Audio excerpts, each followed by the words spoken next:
Mga ka-Olgods, nandito ako ngayon sa kahabaan ng Carriedo, Quiapo. Meron ako nakita dito nagbebenta ng goto. Yan. Mukhang bago lang to dito. Tikman natin. Matagal na tayo hindi nakapag-goto eh. Mukhang masarap eh.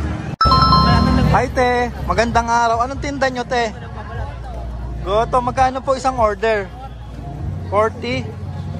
Sige nga te, pa-order nga. Mukhang masarap eh. Gaano katagal na kayo nagtitinda dito te? 2 weeks pa lang. Nakakailang ganyan kayo nauubos sa isang araw te? 7? Grabe, ang dami ah. Sige po, pa-order po ng isa. Bali, ano po yung mga kasama nun? Magkano po? 40 pesos. Ano pong kasama laman nun?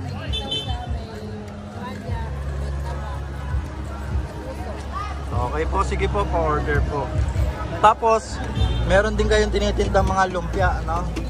15. Tapos yung itlog po, 15 din. Sige po, pa-order po.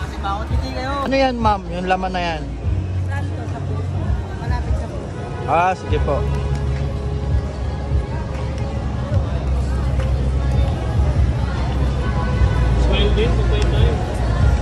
Ayan guys, order tayo kay ate ng ano, goto.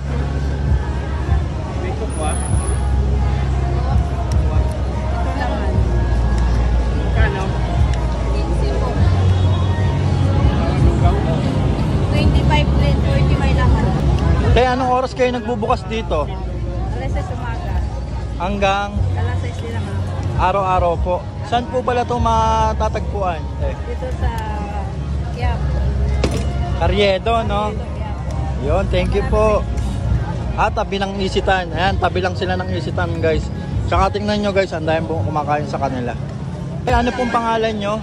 Lori. Yun, salamat po, ate. Ano pangalan ng tindahan nyo? Yummy Bells. Bakit Yummy Bells?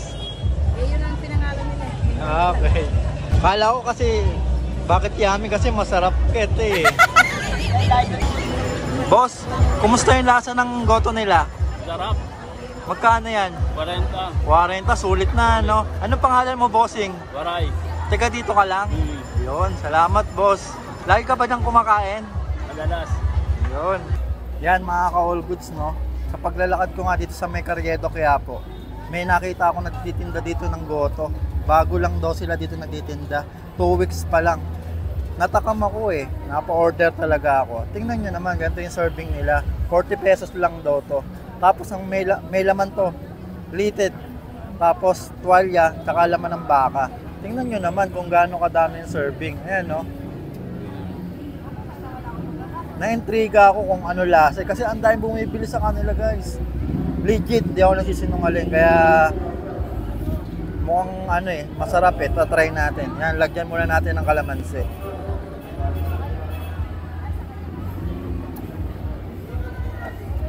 Naku, sigurado to. Pagka may hangover ka, tanggal ang hangover mo dito.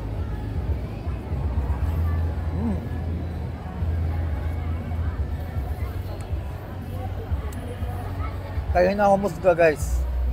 Promise. Ang sarap. Hindi mo ang aakalain nasa bangketa sila. Yung presyo nila pang masa pero mukhang ano, mamahalin yung lasa, panalo, ang sarap.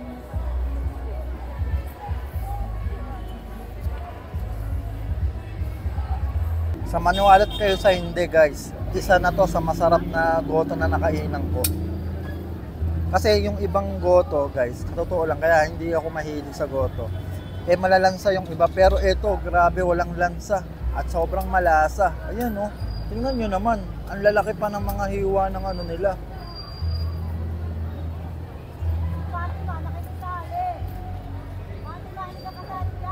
Hindi tinipid oh, panalo.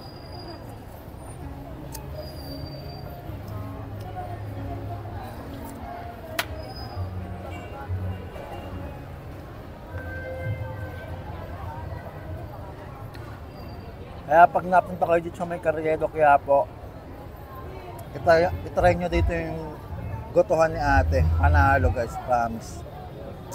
Sobrang sulit.